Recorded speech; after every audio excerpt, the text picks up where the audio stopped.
Picture it. You finally crawled your way back home from the stale fart holding pen that is middle school. You scurry up to your room, a safe haven of empty water bottles and miscellaneous crumbs. The internet has slowly begun to usurp television as the primary means by which you ignore your family. You had a handful of creators who you'd watch religiously. Their skits, musical parodies, vlogs, awkward interviews with mainstream media, slowly forming neural pathways that one day will lead you to doing the unthinkable, buying merch from Hot Topic. Maybe you decided to show some of these videos to your family like, see, isn't this funny? And your parents just politely nod and smile as they begin to regret ever moving to this country. Maybe you can't relate because you actually had a childhood, not plugged into cyberspace because you were one of those kids who was literate or whatever. You're not better than me just because you now have an attention span that's longer than 5 seconds. Freaking narc. Remember when the internet was pure, innocent? No, not really. Okay, it was always a hellscape, filled with mostly slop, but there was a time where things were just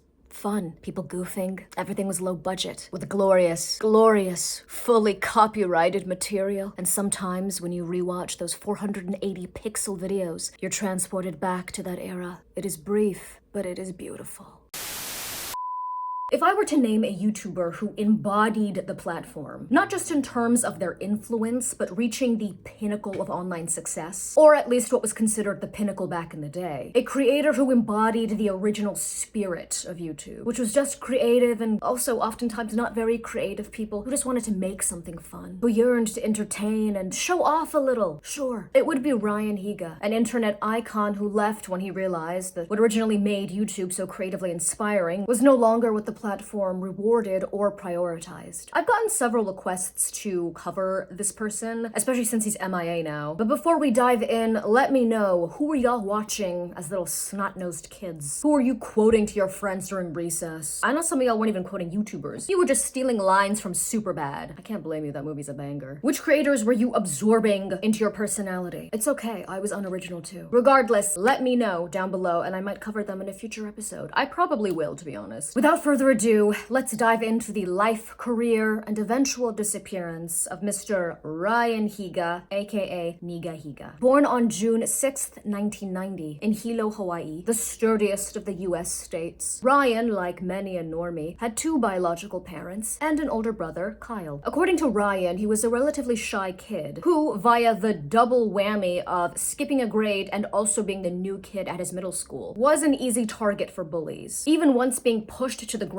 and called a slur. A real-life Darman moment, but without the subtitles. After noticing that his main school bully was picking on him to make their classmates laugh, Ryan had an aha moment, as bread enthusiast Oprah would say, realizing he could flip the script if he became the class clown. With that, the seed was planted. One opportune weekend, Ryan was given the task of filming his family reunion, but instead he decided to film whatever he thought was more interesting, like the POV of an ant crawling on the table. This choice to violate the privacy of an insect, who was asking for it because the ant was technically trespassing, paid off. When he showed his family the footage, instead of getting angry, they laughed. Ryan began making skits with his friends and neighborhood kids before YouTube even existed. Every Sunday, he would show his family his little videos, in the classic ritual of children holding their families hostage and forcing them to validate their art. He began posting them to the newly created YouTube as a convenient means of just sharing the videos with family members who didn't happen to live nearby. A Dropbox of sorts, which was actually a pretty common thing for people to do back in the day, since I don't think there were that many ways of emailing and sending out large MP4 files at the time. Bo Burnham, for example, only uploaded his first video to YouTube so that he could send it to his brother. The Charlie Bit My Finger video was also originally uploaded so that the parents could share the video with their family members.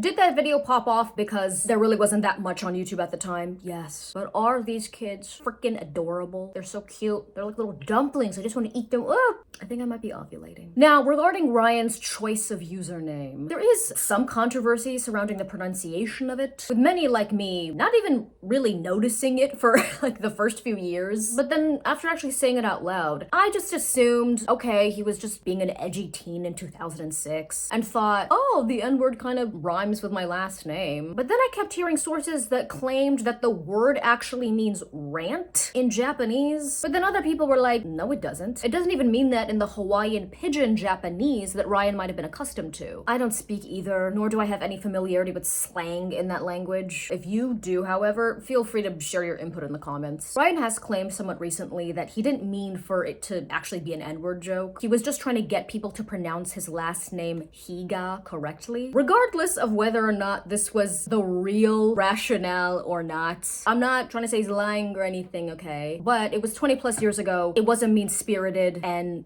I don't care, okay? I legitimately do not care. But if you're wondering where the name came from, there's the explanation. On July 25th of 2007, Ryan, as part of Yabo Productions, which was founded alongside his amigos Sean Fujiyoshi, Tim Enos, and Tara Nago, uploaded How to Be Ninja. Everybody was kung fu fighting. Hoo! Ha! Those fists were fast as lightning. Hoo! Ha! Oh, that fully copyrighted music. Not that I can play it. You're welcome for that cover. If I play even a snippet of the original music, Universal Music Group, or whoever owns it, is gonna have one of their goons burst through my door and pistol whip me, and then demonetize this video. The latter is worse. The video's premise was a self-defense guide for kids getting bullied. You could say it was perhaps a little personal. Stop Asian hate. Hey you.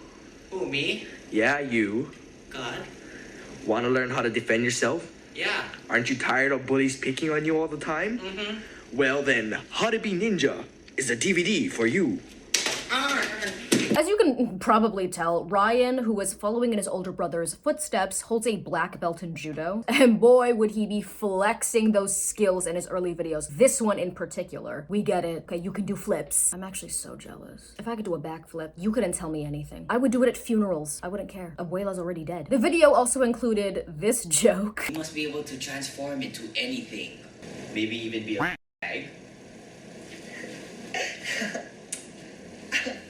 Oh, 2007. I sometimes forget how often kids were throwing around that word like a hacky sack. Ryan has apologized for this joke on numerous occasions, though. His earliest videos were mostly parodies and tutorials. Low budget, simple, short concepts that any teen could realistically execute and edit on iMovie or, whatever primitive editing software there was back in the day. Even very early on, he'd be a little bit more experimental than you'd expect, making this stop-motion Power Rangers dance video that he never even released. This is what I love about not only this time period, but just being young. People were making super time-consuming and intricate videos just for the fun of it and the satisfaction of having made something cool. Regarding his early channel videos, honestly, it was like MJ's Thriller, just back-to-back classics. The Human iPod, How to Be Emo, How to Be Gangster.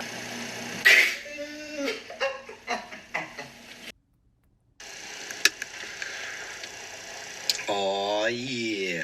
My gosh, the blonde highlights, the oversized Reebok merch. Those shirts were practically hip-hop ball gowns. What a vibe. Through 2008, he continued making videos with his high school friends, many of whom were members of his wrestling team, including a parody of the mysterious ticking noise from Potter Puppet Pals. This is hands down, by the way, my favorite depiction of Snape. Dear Diary, today I ate some oatmeal for my breakfast. It was flavorless and watery. I thought of my mother. I cried. I'm hungry. What else is new, fatty? In February of 2008, he dipped his toes into musical parodies with Sorry Fans, Blame My ADD, utilizing the beat from Akon's odd hit Sorry, Blame It On Me, which he released after footage resurfaced of him dancing inappropriately with a 14-year-old.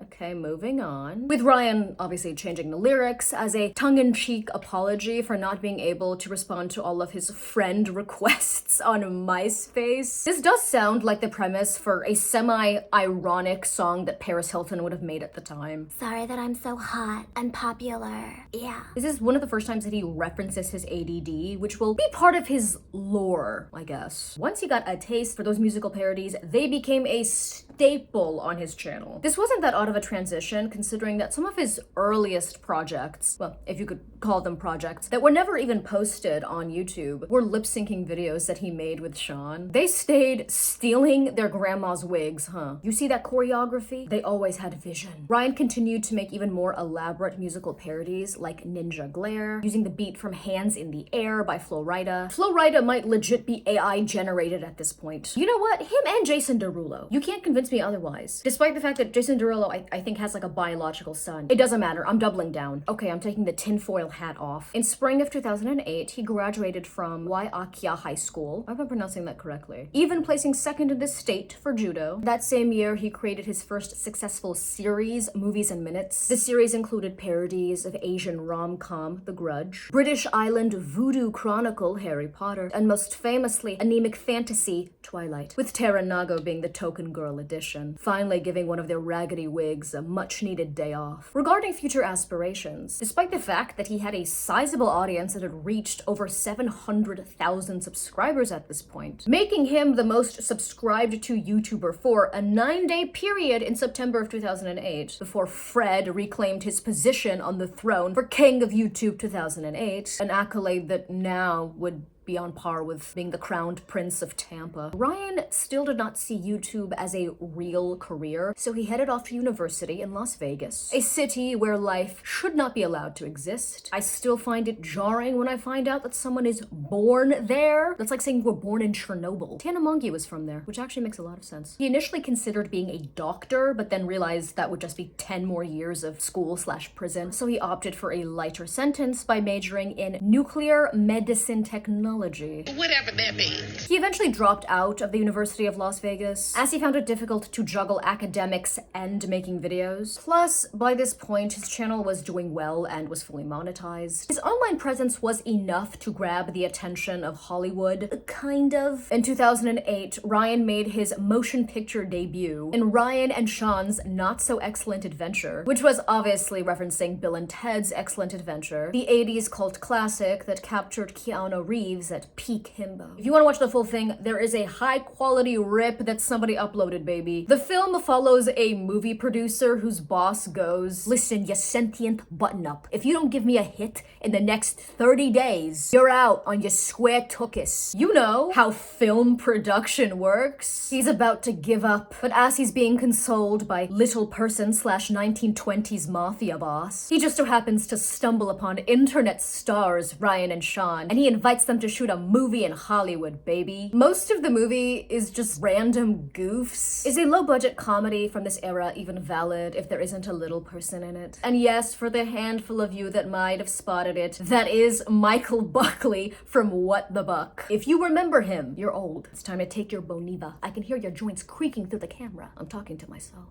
The movie was a mini hit, selling out in theaters in Hawaii and California, proving that internet stardom had the potential to translate into doing mainstream gigs. It even got a DVD release in July of 2009. Man, I know that somebody was using it to stabilize a wobbly table. Is the film good? What do you think? But again, they were 18 years old and also did not write the movie. So I'm not blaming this on Ryan or Sean. 2008 was also an important year because it was during that year's YouTube Live that Ryan met Kevin Wu, aka Kev Jumba, who I will be covering, so stay tuned for that video. Even back in the day, Ryan was airing his grievances with the platform when his How to Be Gangsta video was taken down due to the bane of many a parodist, a copyright strike. They also took down How to Be Ninja. The videos obviously managed to get put back on his channel, but they are demonetized. This would mark the first time that the channel would have to grapple with the frustrating reality that with every addition to the website that enabled creators to achieve more widespread success and financial gain came a new set of restrictions. At the time, YouTube's acquisition by Google in 2006 did give the platform a seat at the big boy table and eventually would lead to the paid partner program in 2007, allowing creators to monetize their content via getting a cut of the ad revenue generated by their uploads. However, with this move came the gradual and somewhat necessary crackdown on copyrighted material in order for the website to avoid legal issues with the copyright owners and the censoring of what advertisers deemed inappropriate material, the criteria for which oftentimes is quite broad and subjective. What's important to remember is that at the heart of creators like Ryan's growing frustration was that this platform's business model relied on an inverse relationship between profitability and creative expression. In 2009, he began his commercial parodies like the classic Sham Woohoo. Has this ever happened to you?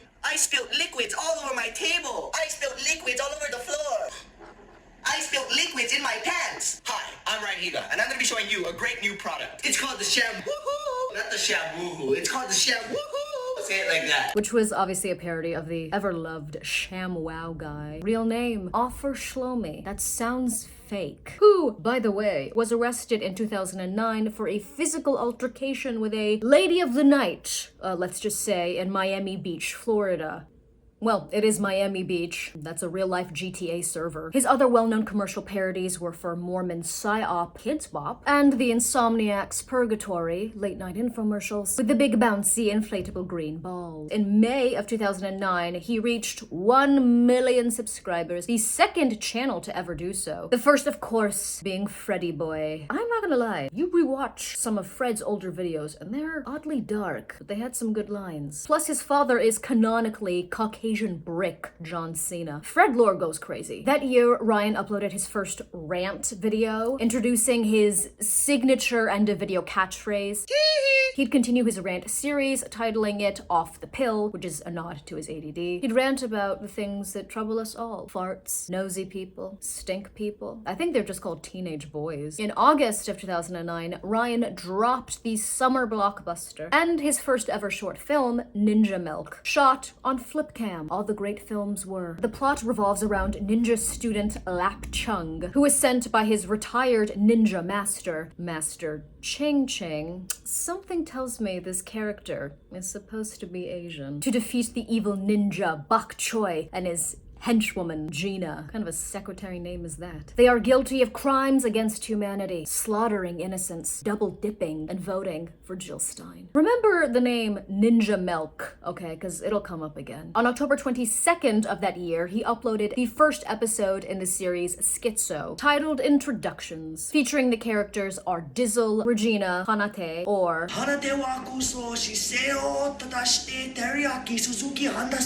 aka Bob or Bulb. Your name is Boob? No, he means Bob. Yes, that's what I say. Boob. No, Bob. Boob. Bob. Boob? Question. Yes, Regina. If his name is Boob, can I be Regina? That's tight. No, you can't just change your name. Why not? Yeah, I don't understand why she can't just change my name. I can change it if I feel like it. Isn't that right? That's right. Isn't that right? My name Boob. This is technically not a official introduction because these are just characters from his older sketches. Beginning in 2009 was also Ryan's official 675 consecutive day streak of being the most subscribed to YouTuber, a record that he held until 2011. He did not slow down in 2010, uploading Best Dance Crew, which introduced the Best Crew, aka Bumblebee Extreme Step Team. The video featured dancer Victor Kim. Oh, I know iMovie font when I see it. After dropping out and moving to LA to pursue content creation full-time, Ryan apparently lived in an apartment complex that was close to a lot of dance YouTubers. They became friends, and Ryan has been open about really only wanting to do with collabs with people he actually liked, so he would feature them in some of his videos in a manner that felt organic. So videos consisting of Asians with cool hair pop locking and dropping were mainstays on his channel for a few years. At the end of the video, he encouraged people to upload video responses showing off their sweet moves. This all culminated in what I think might be his first available, official collab with Kev Jumba, at least on his channel. Best Crew versus Poriotics. Repping black and yellow. This would make sentient Swisher Sweet Wiz Khalifa very proud. In September of 2010, he uploaded one of my personal favorite videos of his, Best Crew, The Audition. Who are you? Are you here for the audition?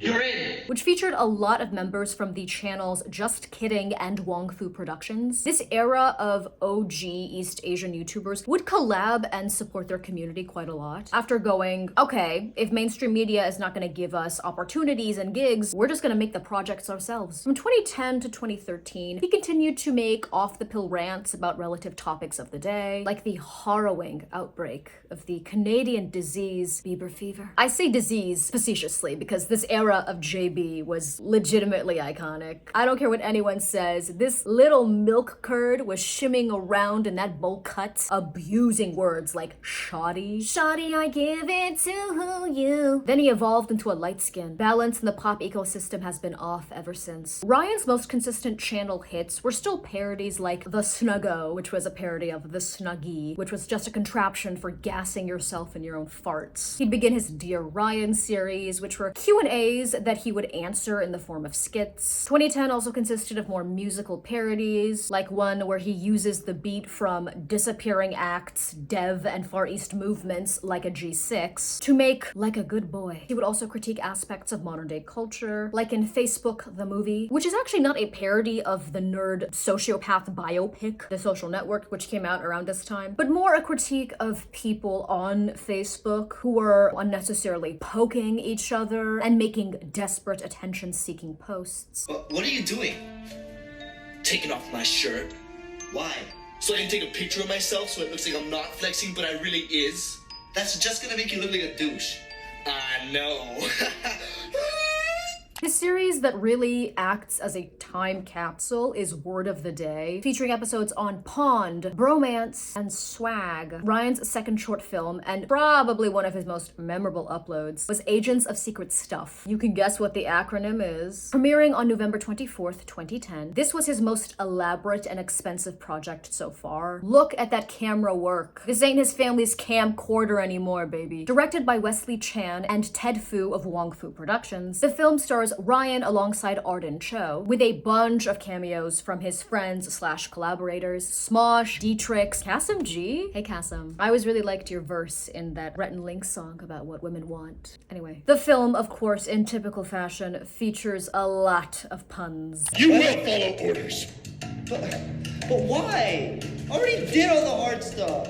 We are asses. We do not complain when things get too hard. We push on through, and we take it. Ryan plays Aiden, an ass agent, and his final task before receiving his HOLE, his hole. This channel never claimed to be highbrow. He has to go undercover as Josie. Isn't it pronounced Jose? Is that what you want it to be? In order to protect Taylor, who the ASS's arch nemesis, Sins, is after for some undisclosed reason. Target is greatly outnumbered by opposition, each of whom possesses some sort of netted stick weapon. Surrounded and unaware, she is vulnerable to attacks from all directions.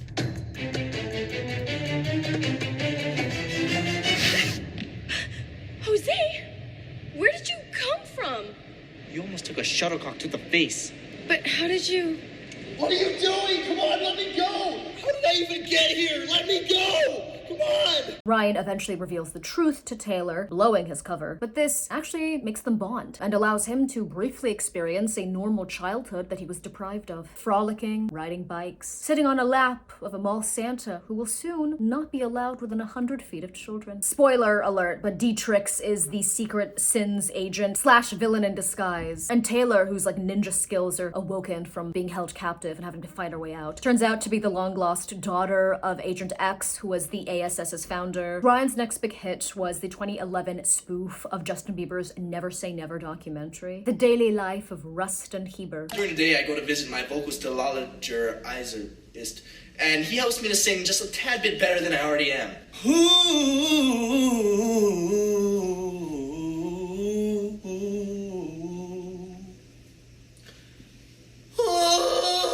I don't know why he chose singing.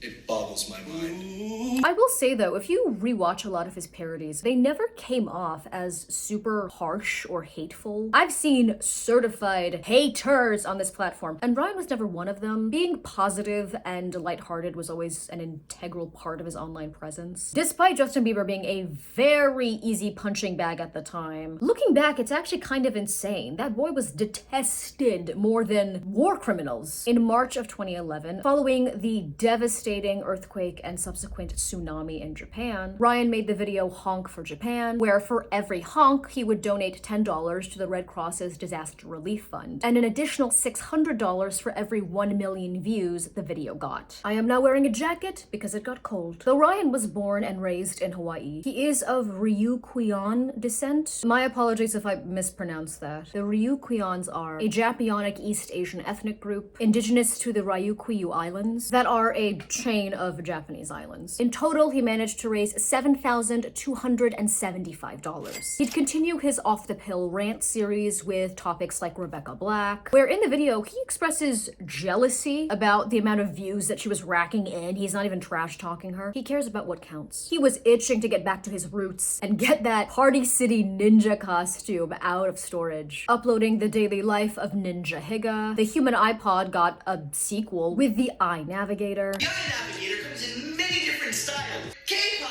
3.3마일에 우회전해주세요.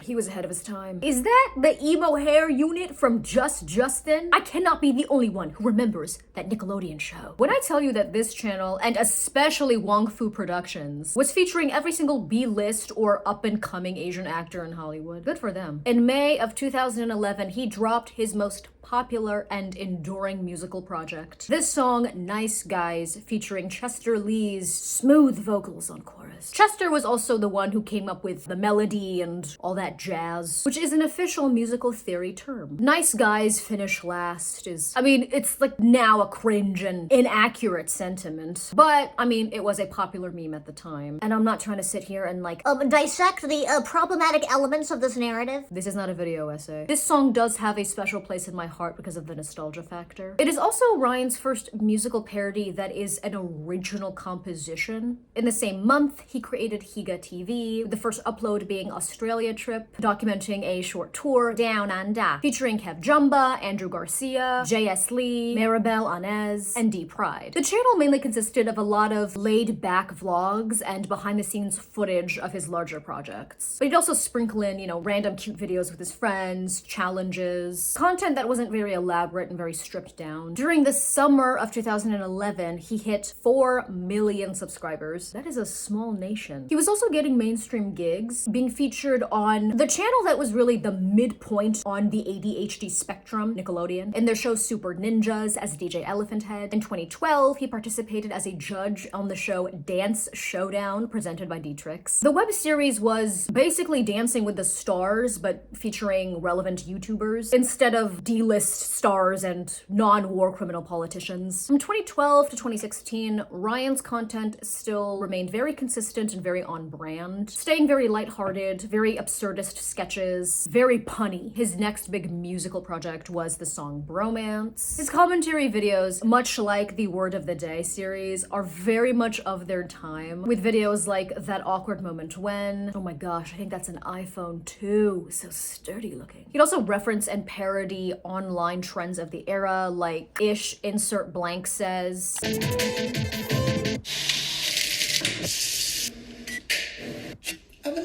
Which were very, very popular back in 2012. I know because I watched a lot of them and I liked them. Of course, 2012 was not complete without discussing the Mayan calendar fiasco. He also continued his Off the Pill rants and Movies in Minutes, parodying indie hit Avengers and anemic incel fantasy Chronicle. Speaking of this film, I once met Michael B. Jordan. I shook his hand and I said, "You have a weak grip," and he giggled. What I'm saying is that I'm better than you. Ryan's popular videos around this time were First World Problems and Worst Boyfriend Ever. That year, Mr. Higa, alongside Kev Jumba, Chester Lee, and director of frat boy cinema classics, The Fast and the Furious, the third 2001 onward, Justin Lin, created the network Yom Yomf, which stands for You Offend Me, You Offend My Family, with their first project being Internet Icon, where aspiring online video creators would tap dance for the chance to be the next internet icon as the judges shoot at their feet. At least that's what I would do. I'd record it too. Wouldn't release it though, not for free. During this period, Ryan would also express concern about certain glitches in the YouTube system, where he and a lot of other popular YouTubers were simultaneously losing thousands of subscribers, like at the exact same time, which to be fair is probably just from YouTube deleting a bunch of bot accounts. But this also resulted in real accounts getting automatically unsubscribed from their favorite channels. He would also talk about his frustration with censorship, more from a philosophical standpoint, since this was pre-ADpocalypse, and oh boy. Honey, you've got a big storm coming. In 2013, he uploaded one of his first meta critiques of online content creation with the next viral YouTube trend, which parodied people and more sort of corporate heads trying to predict and capitalize on what the next viral trend is gonna be. You remember the evolution of dance, one of the first viral videos of all time, and he just so happened to dance to the song Baby Got Back at a time where babies were the most popular things on the internet, such as dancing baby, laughing baby, serious baby, babies. Oh, that's right, Justin Bieber, who many considered a baby at the time, comes out with his very first hit single, Baby, featuring Ludacris, which just goes completely viral, and what word is said more than any other word in that song? Baby, baby, baby. And of course, this whole video was technically commentary, but it was just a setup to rickroll his audience. Well played, Ryan. Even at this point, YouTube was big enough where creators were, full-on brands, with repetitive formulas for online success being routinely implemented. Now, again, no hate, because these creators are just playing the algorithm game. It's their job. But this would really mark the beginning of what I like to call the copy-paste schlock epidemic. By this point, he had created the Ryan Higa production company alongside Sean, so his production value would just start increasing even more. 2013's big hit video, and also one of my personal favorites. When I was doing research for this, it showed up in my liked videos from 10 years ago. The video, of course, is how to sing like your favorite artist. You remember the Stitch voice from Lilo and Stitch? Ohana means family. Good, now do that with a deeper voice while bobbing your head. Ohana means a family. And if you want to get fancy, you can add in those random unnecessary shouting sounds that they do at the beginning of the song right before the chorus. All you have to do is hit random things on your keyboard and shout it out loud. Ask the update girl, someone give it to check, boop. The next series that would gain a lot of traction were his fake trailers. The first one being for the addiction that has ruined the lives of more suburban moms than Zanny's, Candy Crush, and Catboy biopic Naruto. The latter initially being a part of YouTube's Geek Week. Aw, I wonder how many participants of that are now cancelled for DMing minors. It's like clockwork with those people. Throughout it all, his video topics were just whatever he wanted to make, really. Still taking into account what his audience would like. But still, you could tell he was having fun with it, you know? He was still expressing his opinions, making random, more experimental videos, like woman tries to mug man with a knife. What he does next is genius. Which was him really expressing his frustration with misleading titles on online articles and videos, concluding in honestly what is Ryan's pun magnum opus. Empty your pockets, give me everything. Here, just take it. Just take it. What the hell is this? It's everything. And you thought my puns were bad? Yeah, right. Yeah, I am right. This was good, and you didn't even know it. Because when it comes to this game, I'm a god. And you're terrible. Now, if you still think you can beat me in this game, go. It's your turn. Well, you are... Just say your name. Fine. You win, okay? He'd even experiment with other mediums like animation in one of his Dear Ryan episodes. He's trying out new ideas, and the video is technically a Q&A. That's 2 birds, 1 stone, baby. In 2014, he created the series I Dare You on Higa TV, where he would take comments and make challenges out of them. The first video featuring Jeremy Lin. Man, you know that a lot of these viewers were also NBA fans. Saw Mr. Jeremy Lin shuffle onto that basketball court in his immigrant shoes that I am wearing right now.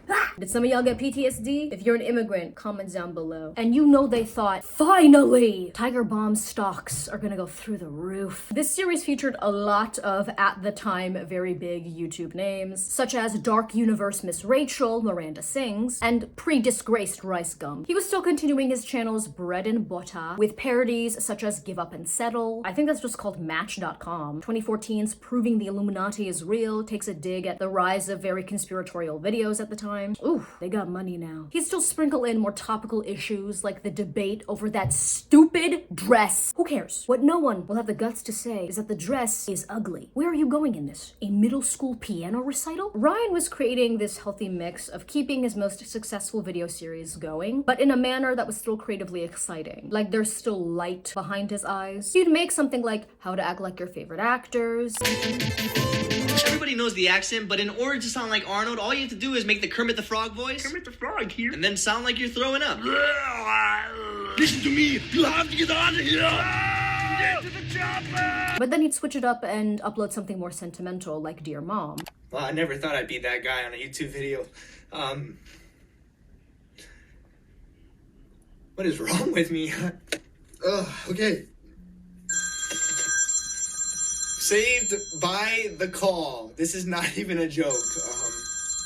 Thank you. She saved me. She saved herself from making this too emotional. It's already too emotional. During the year of Harambe, 2016, he created the fake K-pop group BGA, Boys Generally Asian, releasing the mini hit song Dong Sayade, which just translates to I need to poop. It's in Duolingo level 1 Korean, so the lyrics are just gibberish. You're telling me that this isn't EXO. They also released Who's It Going to Be? He decided to discontinue this project because apparently he was the one funding the music videos and the projects were just losing money. So the plug was pulled. Bichaman. Like any consummate polyester blend tolerating YouTuber, he was obviously making merch for years now, with Teehee and Greater Than 3 being the most recognizable logos. That's the problem with my brand. I don't have like a distinct image that people associate with me. Merch drop idea, it's just a noose. By this point, Ryan had been a long-standing internet juggernaut. He'd been nominated for 6 Streamies and 5 Teen Choice Awards. If you look at his award nominations, it's like a reverse Susan Lucci. If you got that reference, please close your eyes for the next second in order to receive your prize. Ready? Open them. This is around the point where the frequency of his uploads begins to decline. He was still pulling millions of views and making videos that were still very creative, had great production value, and some of them amassing over like 10 million views, which is crazy considering that he was like a decade into his career at this point. And most online creators, I mean, let's be real, don't even have that kind of longevity anymore. But he was interested in doing other projects. 2016 saw Ryan returning to acting, playing the role of Scratch in the low-budget horror film Tell Me How I Die, alongside post-puberty Nathan Kress. I love a stocky little man, a North American hobbit. In the film, he plays a teen that is taking part in an experimental trial of a drug that is supposed to give people perfect memory recall. In 2017, he was placed on Forbes 30 Under 30 and released his memoir, Ryan Higa's How to Write Good. This is the story of how I went from being a relatively happy kid to being depressed and angry and filled with dark thoughts. This is the story of how I thought I had only one way out of this cruel world. This is the story of how I found a better way. The book also contains like illustrations and comic panels. He was really trying to make it much more visually engaging than just a standard book. In the video Life of a YouTuber, he did a bit of self-promo, but tied his book into his theory about there being certain stages to a YouTuber's life. By 2017, there was an understood career trajectory that came with being a content creator / influencer, with the joke being that eventually, if one gets big enough, there will be a book release.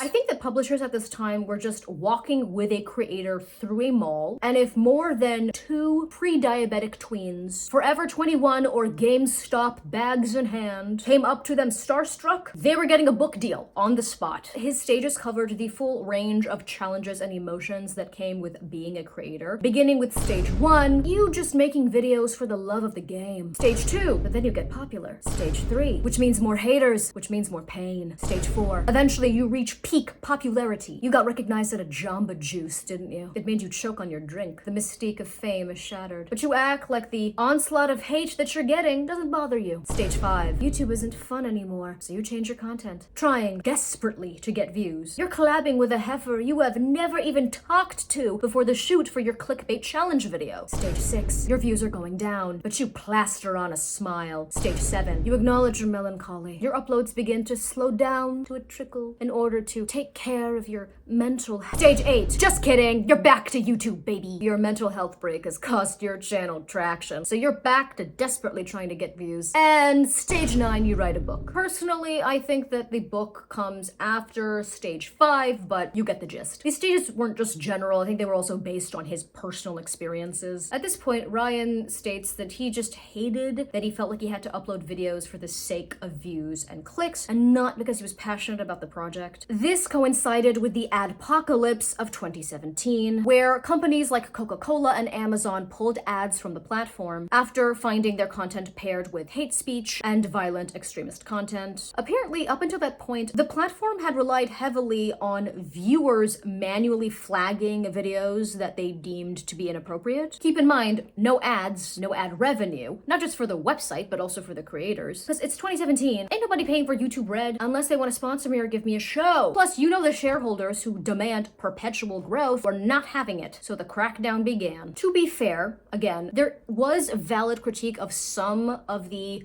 fully monetized videos that were being uploaded that did include very graphic images, a lot of which were very tasteless or disrespectful to the person being depicted, or had very blatantly content on occasion, including minors. Like, look, I'm not one to stick my neck out for corporations, but I can at least understand why Kellogg's would not want to have their Captain Crunch ads playing in the middle of a video about Mexican cartel enhanced interrogation techniques. Though I don't think Claire's would have an issue with this. And as much terrible political schlock was common on here, what gets labeled extremist or propaganda or even sometimes misinformation is always going to be somewhat subjective, made even more frustrating and complicated when simply referencing a controversial issue can get the video potentially demonetized because the metadata will have the same keywords and images that are flagged as sensitive content. What's tricky about any honest conversation about censorship is that some level of regulation is necessary because having a platform that is the wild, wild west is opening up a Pandora's box when it comes to, say, people posting personal information about others. There are ethical and legal issues that can arise from tolerating any and all kinds of content, considering there are some demented people out there. Not every website can be live leak, RIP. From YouTube's perspective, you can't manually filter through thousands of hours of uploads pretty much every second. And it's not as if human censors are completely immune to error either. So of course, bots were going to be implemented who have very little to no understanding of sarcasm or context. And context is key here because ultimately, there's a difference between a video that is discussing human anatomy for educational purposes versus, let's say, one of those scenes from Euphoria. But both of them are potentially going to get flagged for showing human anatomy. Now, technically, exceptions can be made when content has a clear educational, documentary, scientific, or artistic context. Though, because of the filtration method, plenty of videos discussing sensitive topics like suicide, mental health, abuse,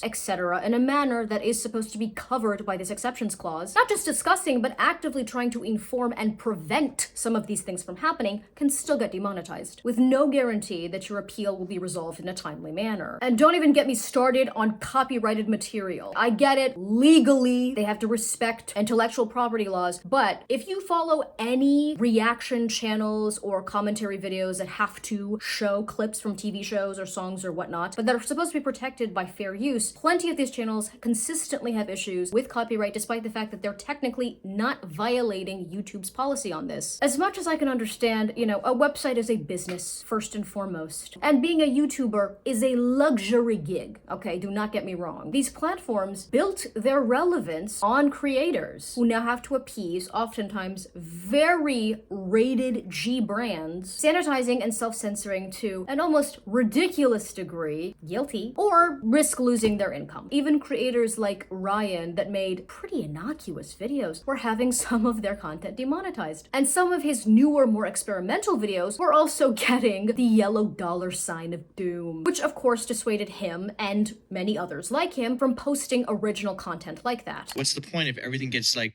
age restricted? I don't want to get demonetized. Probably like half my videos got claimed. This also opened the floodgates to many creators realizing the easiest way to game the family-friendly system and also turn a profit was just hardcore targeting of a younger audience by any neon-drenched means necessary. But hey, some might say, those are just the rules. You know, it's the advertiser's money after all. Okay, fine. It's not ideal and it is slowly stripping away creative liberty, but hey, that's the price that you pay for being able to monetize your little videos. But these restrictions are being enforced equally on all creators, right? Well, many people began to realize that individuals like Lele Pons and her Shots Media ilk were definitely violating some of these rules. Oddly sensual scenes and swearing without censoring any of the words, all while explicitly targeting a young audience. Yet, the platform kept promoting them. I mean, like hand selecting them to be on the trending page. But let's take a look at 2017 and the trending page, when Lele experienced some massive growth. Despite uploading only 38 videos, Lele spent 93 days on the trending page. Not only does YouTube tend to put most of her videos and collabs on the trending page, they'll often hold them there for longer than a week. It seems rather obvious that her growth isn't purely algorithmic.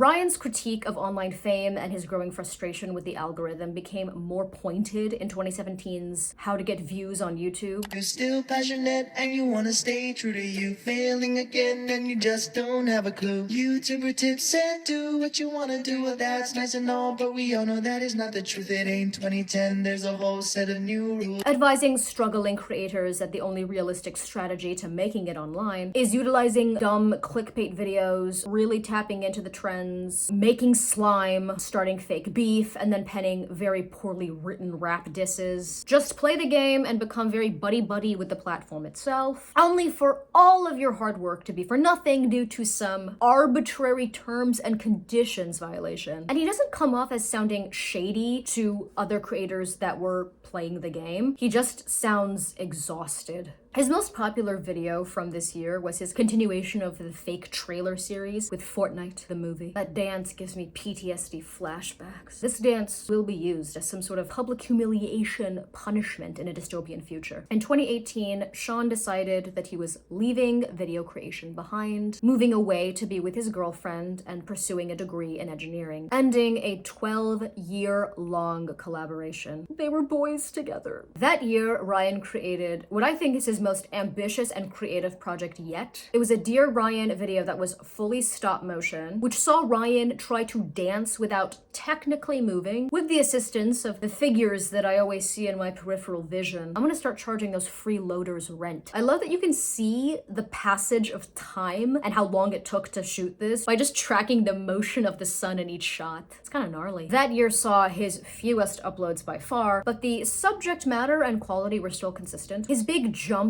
in shifting his content came with the creation of his podcast Off the Pill, with the first episode being posted on his main channel in 2019. That year, he tells his audience off the bat that, he's not quitting YouTube, but there will be changes, opening up that he just wasn't having fun with his channel, which he knows is a first world problem, but he needs to feel creatively stimulated in order to post. He fell into the habit of posting just for the sake of getting views and engagement. Found myself falling into the typical YouTuber trap of trying to create videos that work versus trying to create videos that, you're inspired to make, things that you want to make. Even if that means creating videos that I know for a fact that a lot of you guys probably not like or understand, or most likely be offensive. The kind of videos I used to make when I first started YouTube, you know, when I wasn't afraid of disappointing people or being too offensive or getting less views or whatever. I just finally realized at the end of last year that I was forcing myself to create videos that I don't even feel like making. And I was holding back so many different things that I really wanted to make. I just was too afraid to do it. But began uploading more of what he actually wanted towards the end of 2018. And though these uploads were not received as well, he was receiving the most dislikes that he'd ever gotten, but he did not care. He was starting to break away from the shackles of constantly needing to be liked. And podcasting, I mean, besides being low budget, more freeform, and just not as exhausting and tedious, was more of what he wanted to do. 2019 onward is really when Ryan leaned into following his creative desires. He would occasionally return to making videos that were a mix of what he thought his older audience would like, but would still allow him to be more experimental and explore interests of his, like his series Ryan Tries, with an episode on ghost hunting. The ooky spooky trend was very ubiquitous at this time. My man was even building snow forts. He would occasionally drop a fake trailer or, you know, a Dear Ryan, but just consider the evolution in this specific Dear Ryan video, Epic Mime Fight, where not only is this getting a lot more cinematic, he's leaning into his natural physicality and the absurd. This is like if Tarantino was forced to work on Disney Jr. He would return to his musical roots with a parody of the fake diss track epidemic, where he pulls an Andy Samberg from the roast of James Franco and just is really nice to everyone. The digital effects on this video are definitely his most impressive. His channel just gradually became mostly his podcast. He'd feature his friends, frequent collaborators, other YouTubers that he'd known for a decade plus at this point. Ryan finally revealed that he was dating Arden Cho, and everyone was like, "You've been playing love interests in sketches for the past 5 years. We been new." I called it 9 years ago when he wanted to keep redoing the kissing scenes.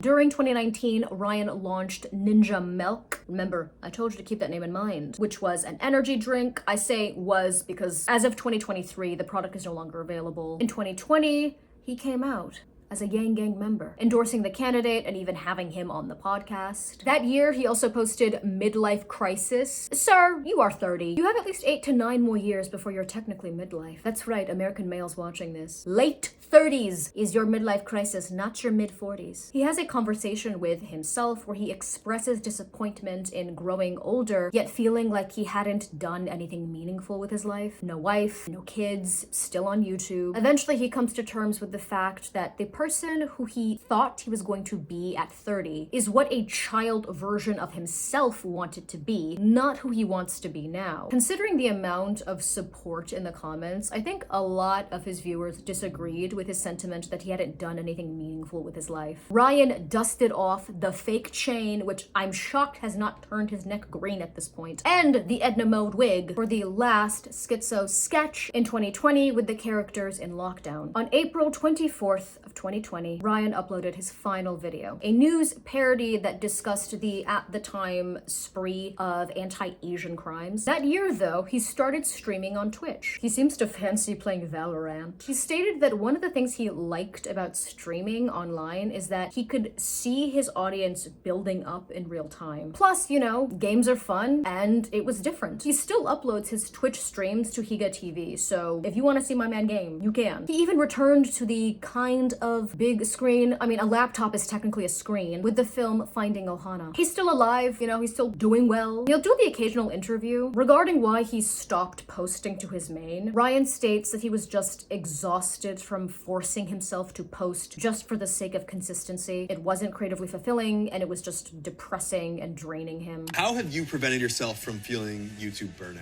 I didn't. I was burnt out for a long time, man.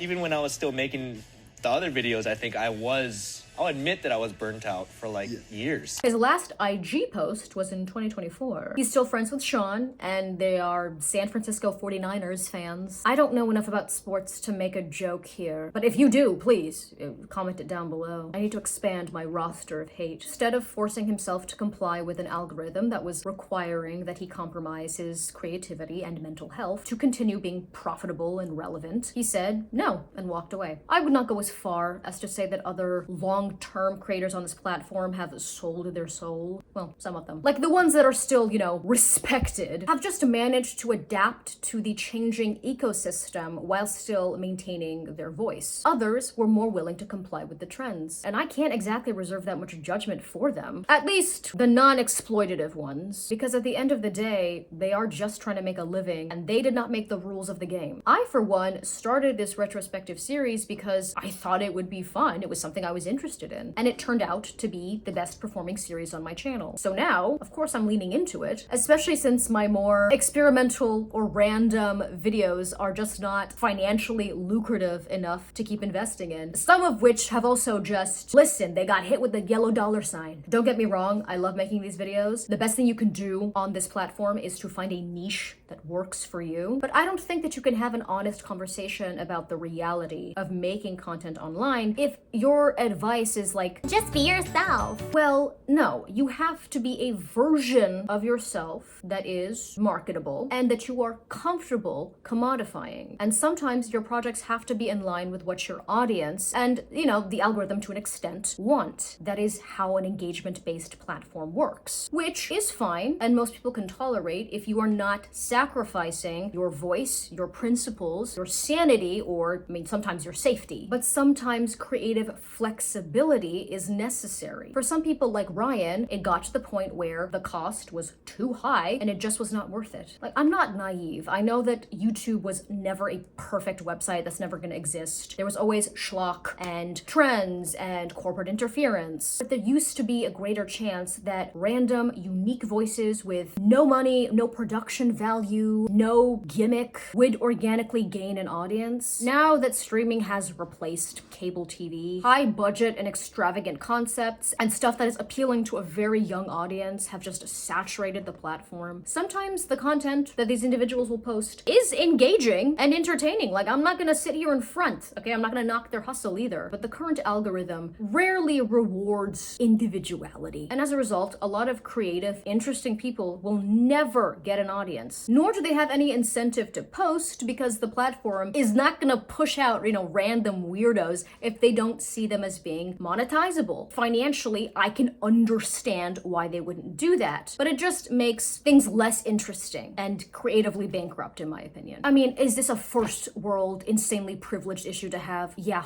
obviously. Like, I wouldn't yap about this to someone who just got off a 12-hour shift. That's how I got banned from my local Chili's happy hour. But as someone who has and still loves YouTube and now does this as my job, it's just sad to see that that era is pretty much gone. Yeah, I mean, there's some exceptions here or there, but I don't know if it'll ever really have that magic anymore. I don't know, maybe it's just nostalgia. Maybe the magic was just that I was a child, unburdened by life's woes.